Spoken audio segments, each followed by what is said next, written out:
Shalom, shalom, shalom à tout le monde, que le Seigneur Jésus-Christ vous bénisse. Et aujourd'hui, nous voulons nous exhorter sur un petit message que le Seigneur m'a mis à cœur de partager avec vous. Et c'est là que nous allons tirer ce petit message dans le livre de 1 Samuel, chapitre 9. Nous commençons à partir du premier verset et nous irons jusqu'au, je crois, au 8e verset. La Bible dit qu'il y avait un homme de Benjamin nommé Kis, fils d'Abiel, fils de Tseror, fils de Bekora, fils d'Abiapha, fils d'un Benjamite. C'était un homme fort et vaillant.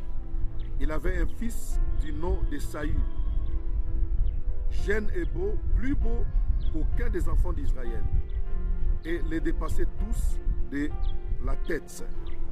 Les ânesses de Kis, père de Saül, s'égarèrent, et Kis dit à Saül, son fils, « Lève-toi, va et cherche les ânesses. » Il passa par la montagne d'Éphraïm et traversa le pays de Shalisha sans les trouver. Ils passèrent par le pays de Shalim et elles n'y étaient pas. Ils parcoururent le pays de Benjamin et ils ne les trouvèrent pas. Ils étaient arrivés dans le pays de Tub lorsque Saül dit à son serviteur qui accompagnait, « Viens, retournons de peur que mon père, oubliant les ânesses, ne soit en peine de nous. » Le serviteur lui dit, « Voici, il y a dans cette ville un homme de Dieu, et c'est un homme considéré. Tout ce qu'il dit ne manque pas d'arriver. Allons-y donc, peut-être nous fera-t-il connaître le chemin que nous devons prendre. » Saül dit à son serviteur, « Mais si nous y allons, que apporterons-nous à l'homme de Dieu? Car il n'y a plus de provisions dans nos sacs et nous n'avons aucun présent à offrir à l'homme de Dieu. Qu'est-ce que nous pouvons lui amener? » Le serviteur reprit la parole et dit à Saül, « Voici, j'ai sur moi un quart d'un cycle d'argent. Je les donnerai à l'homme de Dieu et il nous indiquera notre chemin. » Alléluia. Je voulais exhorter à quelqu'un sur la destinée. Saül avait sa destinée, celle de devenir roi en Israël. Et selon le plan que Dieu a tracé pour lui. Mais vous devez savoir, bien-aimés frères et sœurs, la chose qui a fait que Saül accède à la royauté, c'est parce que Saül, sur le chemin de la destinée, il n'était pas accompagné par qui que ce soit. Alléluia. Saül était accompagné d'un des serviteurs de son père Kis. Lorsque les ânesses de Kis s'égarèrent, Kis appelle Saül son fils. Il dit, va chercher les ânesses qui se sont égarées. Mais sur le chemin, Saül n'était pas parti seul, il était accompagné d'un des serviteurs de son père. La Bible dit, partout où Saül est allé, il parcourut beaucoup de villes, beaucoup de villages, et il n'a pas trouvé les ânesses de son père. Jusqu'au point où Saül était fatigué, et il commençait à penser à son père. Et il dit au serviteur qui l'accompagnait, il dit, il serait mieux pour nous de rentrer, de peur que notre père n'oublie les ânesses, qu'il puisse s'en soucier de nous. J'ai aimé l'homme qui accompagnait Saül. Bien-aimés frères et sœurs, ce que j'aimerais vous dire, c'est quoi? Dans la marche vers ta destinée, ne sois pas accompagné de n'importe qui. Alléluia. Il y a des gens qui nous accompagnent sur notre chemin de la destinée, mais ces gens ne sont pas appelés à nous accompagner. L'ennemi de la destinée, c'est être mal entouré. C'est avoir de mauvaises personnes qui vous accompagnent dans la vie.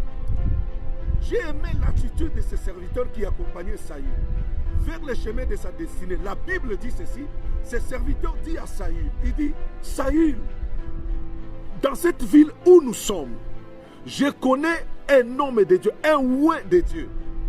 Cet homme, quand il dit quelque chose, tout ce qu'il dit, ça arrive. Il a encouragé Saül. vers le chemin de sa destinée. Bien que Saül ne savait pas que le chemin à laquelle il était en train de marcher, c'était le chemin de la royauté, c'était le chemin de la destinée de sa vie. Bien aimé, tu es sur le chemin de ta destinée. Et tu peux te poser des questions. Qui t'accompagne? Tu marches avec qui? Il y a des gens qui ont raté leur destinée. Il y a des gens qui ont échoué à arriver au sommet de leur destinée. Parce que tout simplement, il y a de mauvaises personnes qui les accompagnaient. Tu dois être bien entouré. Tu dois regarder à gauche, à droite. Qui t'accompagne? Tu marches avec qui? Il y a des gens qui nous ont découragés sur notre chemin. Il y a des gens qui ne croiront jamais à toi. Il y a des gens qui n'accepteront jamais que tu arrives à la destinée. Et qui peuvent même accepter de payer le prix. Qui peuvent accepter de se sacrifier pour que toi tu atteignes ta destinée.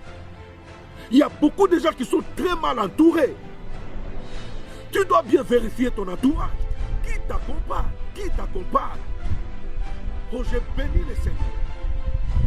Parce que cet homme a dit à Saül, il dit Saül, on ne peut pas rentrer. Quand bien même on est fatigué, quand bien même on est épuisé, on n'a pas retrouvé les ânesses, mais sur toi, devant toi, il y a toute une destinée à laquelle beaucoup de gens vont bénéficier. Il dit à Saül, dans cette ville, il y a un homme de Dieu. Il faut être bien entouré dans la vie. Il faut avoir des gens qui vous donnent des conseils qui vous amènera à la destinée, qui vous amènera à réussir, qui vous amènera à réaliser de grandes choses dans votre vie. Ne regarde pas ce que les gens disent de toi. Ne regarde pas ceux qui ne croient pas en toi. Ne regarde pas ou ne suis pas ceux qui te disent non, tu ne peux pas aller loin. Non. Ayez des gens sûrs, ayez des compagnons qui peuvent vous amener très loin. C'est pourquoi dans le livre de Psaumes, la Bible dit, heureux l'homme qui ne marche pas selon les conseils des méchants, qui ne s'arrête pas sur la voie des pécheurs, mais qui trouve son plaisir dans la loi de l'Éternel. Il est comme un arbre planté près d'un courant d'eau. À chaque saison, tu produiras des fruits. Alléluia. Cet homme a dit à Saül, il y a un homme de Dieu. Mais écoutez, la Bible dit, Saül dit à son serviteur, il dit, mais c'est vrai qu'il y a un homme de Dieu ici, mais nous n'avons rien parce qu'il était de coutume en Israël que lorsque vous allez voir un homme de Dieu, un prophète, il faut être amené, il faut que vous soyez accompagné d'une offrande. Mais la Bible dit ceci, cet homme, le serviteur là, qui accompagnait Saül, il dit à Saül, j'ai sur moi quelque chose, et je te donnerai, et toi, tu donneras au prophète. Frère, il faut croire aux gens qui acceptent dans les moments difficiles, dans les moments de votre faiblesse, ils sont là pour vous encourager. Ils sont là pour vous pousser, pour actionner votre montée. J'ai connu des amis que je ne manquerai pas de citer les noms. Dans des moments de souffrance, dans des moments d'humiliation, dans des moments de faiblesse, ils étaient là pour nous encourager. Arriver où nous sommes aujourd'hui. Et là où ils sont, j'ai dit que le Seigneur les bénisse. Cet homme a encouragé Saül. Il va donner l'argent, il va donner l'offrande à Saül. C'est ce qui a fait que Saül a rencontré le prophète Samuel. Et le jour qu'il a rencontré le prophète Samuel, il ne savait pas que Samuel avait déjà laissé dit le Seigneur sur lui. Alléluia. Bien-aimés frères et sœurs, tu dois bien regarder ton entourage. Tu dois bien regarder les gens à qui toi tu marches avec, tu vis avec. Tu vis avec qui? Tu marches avec qui? Il y a des gens qu'il faut tourner les dos. Il y a des gens qu'il ne faut pas regarder deux fois. Prenons l'exemple de David. Lorsque David va apporter la nourriture à ses frères qui étaient au front, son propre grand frère dit à David, je connais ta malice, je connais ton orgueil, tu es venu pour voir ce qui se passe ici. La Bible dit David n'a pas répliqué, mais David lui tourna les dos. Parce que s'il pouvait accepter ce que ses frères, ses grands frères lui disaient, il ne pouvait pas devenir roi un jour dans sa vie. Il y a des amis, il y a des gens à qui tu dois laisser.